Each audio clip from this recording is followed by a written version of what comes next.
Hello. So, on our next very exciting episode of ESL Grammar with Keith Folse, we are going to be doing a flyover of verbs. So, whether you are a volunteer with us or an English language learner yourself, I hope this is informational, maybe a bit entertaining, and not too confusing. So, anyways, getting started. Verbs are generally used to show action or state of being.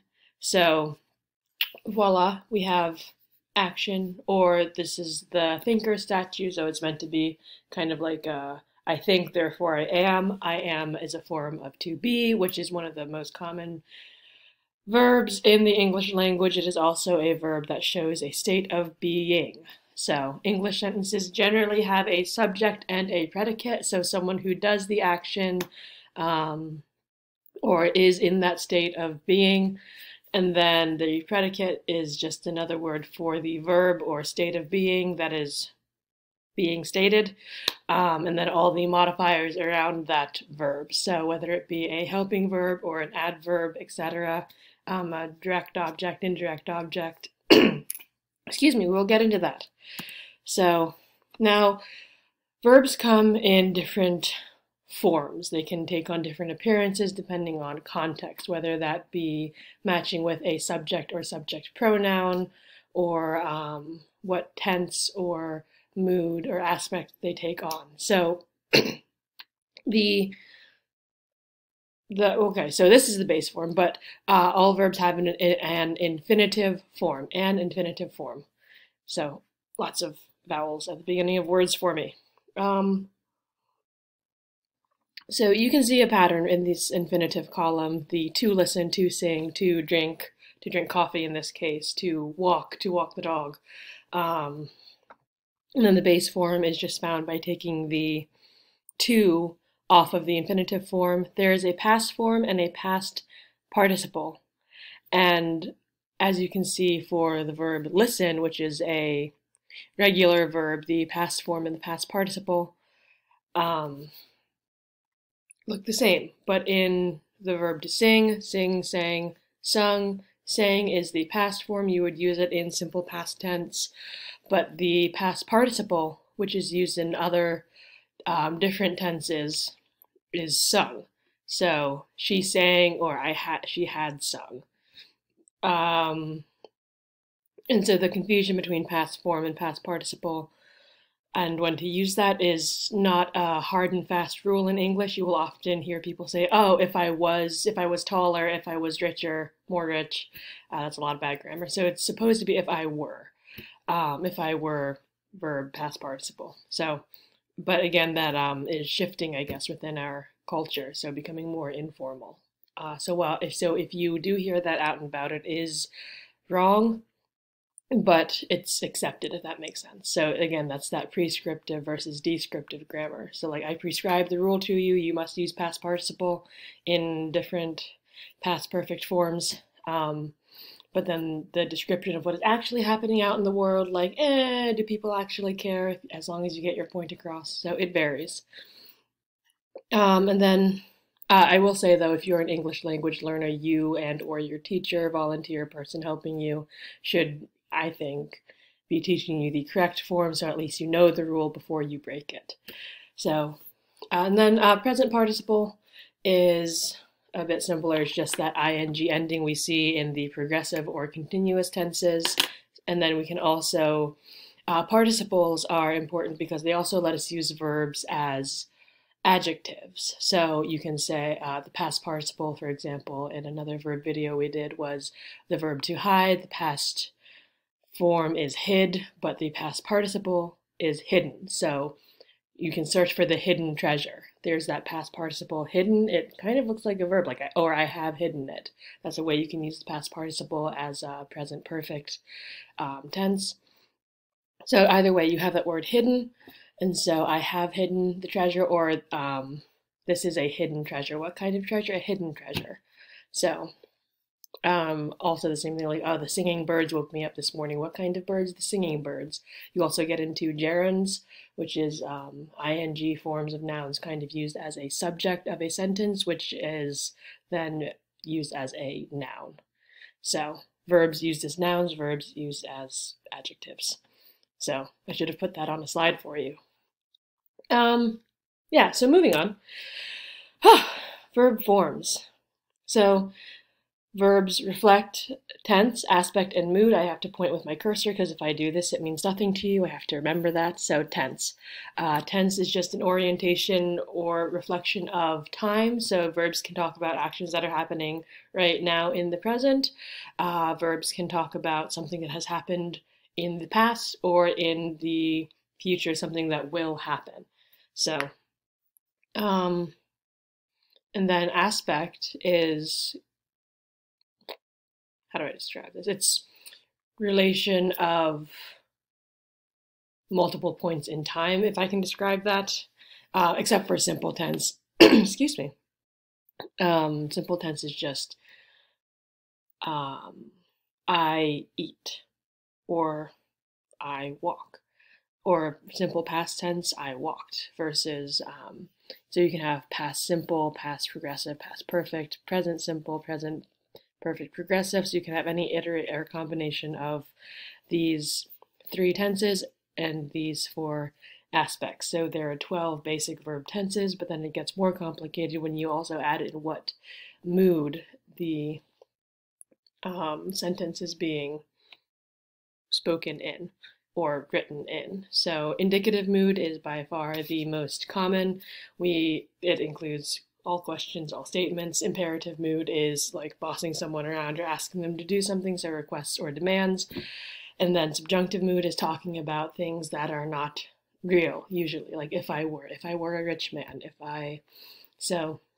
and that should sound a bit familiar. Never mind, that's too complicated. So I'll just get confused, then I'll have to start over again. So simple tense is one verb. The rest of or simple aspect is one verb typically. And then the progressive perfect and perfect progressive tenses are complex verb tenses. And so they use helping verbs. So like past or present perfect, we use examples of I have hidden. Excuse me. So have in that case is the helping verb. And to hide or hidden in this case is the main verb.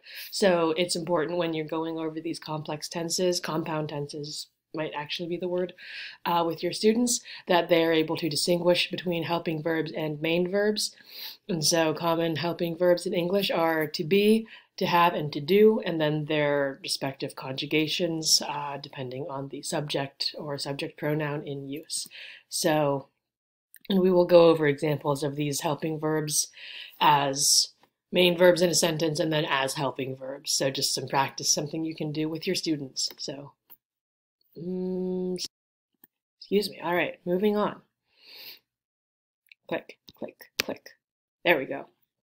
So here's just a chart of all those verb tenses, those combinations. So we have the time orientation here, present, past, future, and then those other aspects reflected up on this column. You can see there's just a bunch of combinations.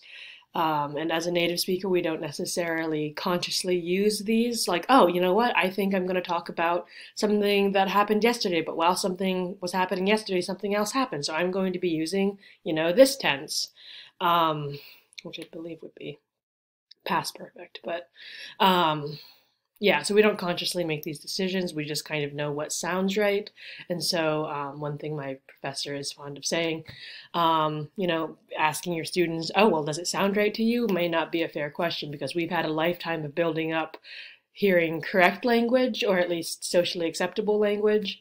Again, that difference between prescriptive, descriptive versus our students. Sometimes it really helps to say, this is how you don't do it, having a solid negative example.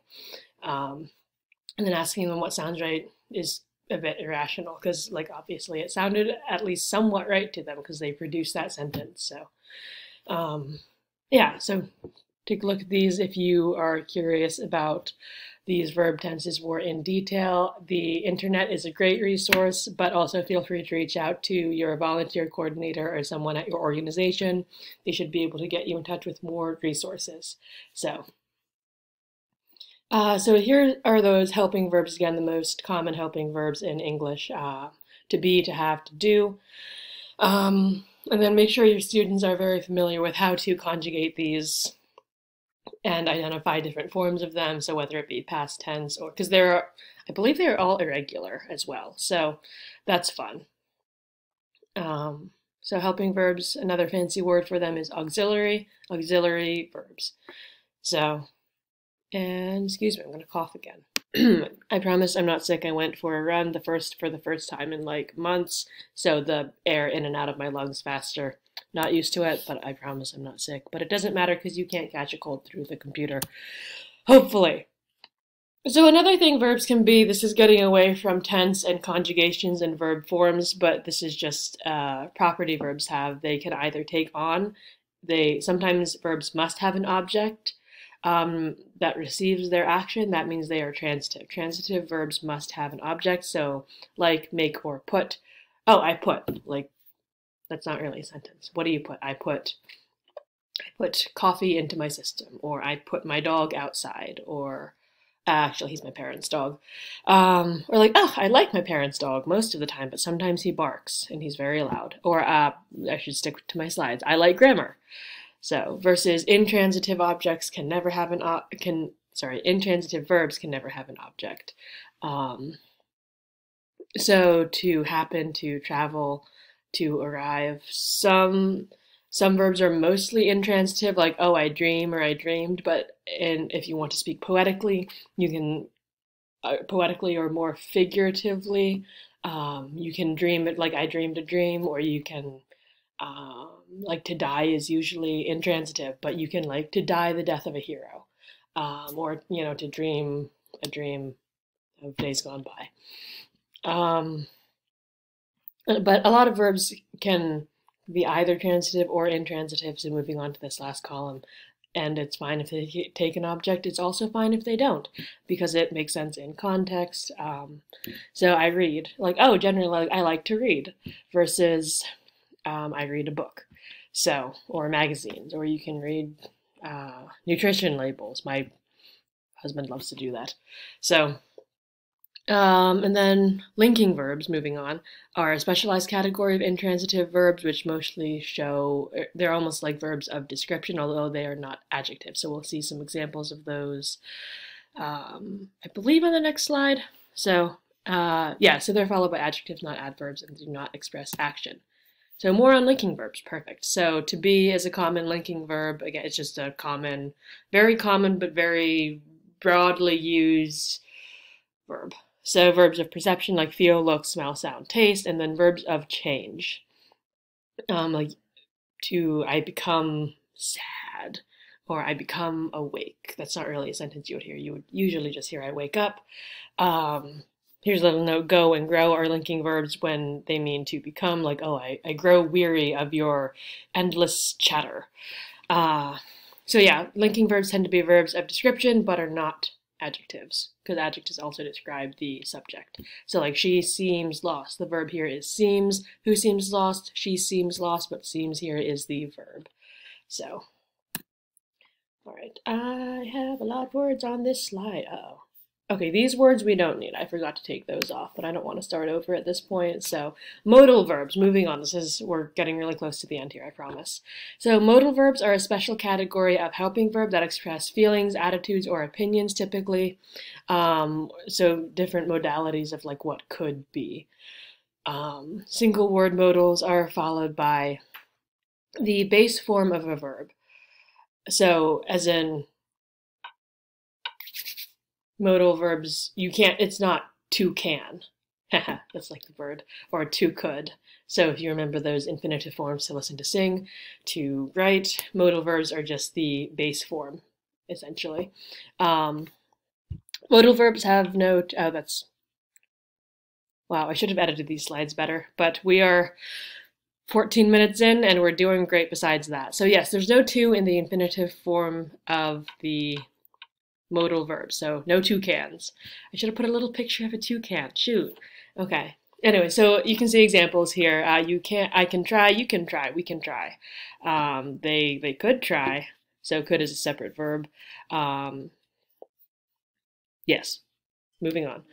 A lot of modal verbs are also phrasal verbs, so multiple part verbs. And we will talk about those on the last slide because they're complicated. We use them all the time. We don't realize we use them, and we don't realize that they're idiomatic. So, which is basically all I have on that slide. Maybe I should just skip to it now. Hold on. Let's move my face so you can see. So I will be going to the festival, so which means will or shall. And so again, it's good to practice with your students. One, you yourself identifying to be going to or be going to is as a phrasal modal verb, and helping your students identify that and the whole verb phrase. So moving on. Yes, so phrasal verbs themselves. And I know we do a unit of phrasal verbs or work it into our units in our level 3 classes. I'm not sure about the lower levels, but they are useful because they are less than literal expressions of action or sequence, most often containing 2 elements, a verb and a preposition, but sometimes an adverb. So they're very, very common, as I mentioned, and often we don't even realize when we're using them, and we don't realize that they're not literal, that they are idiomatic. And then it's also tricky because sometimes when the phrasal verbs take an object, the object can go either after the whole verb, in between the verb, or with no rhyme or reason, it seems like.